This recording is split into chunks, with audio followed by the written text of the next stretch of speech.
Hey guys, welcome back. In this video, I'm gonna show you how to block someone on Instagram. Let's get started.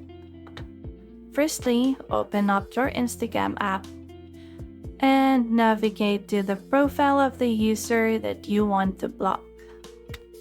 So let's say, for example, I want to block Ariana Grande. So to block them, just simply tap on the three dots at the top right corner of your screen and then select block.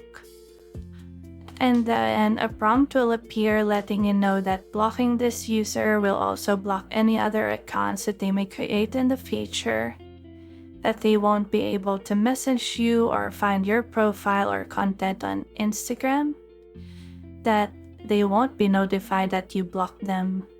So if you're sure that you want to block an account, just tap on block. And that's it. If you have found this video helpful, simply leave a like below or subscribe because it helps me reach more people. See you soon!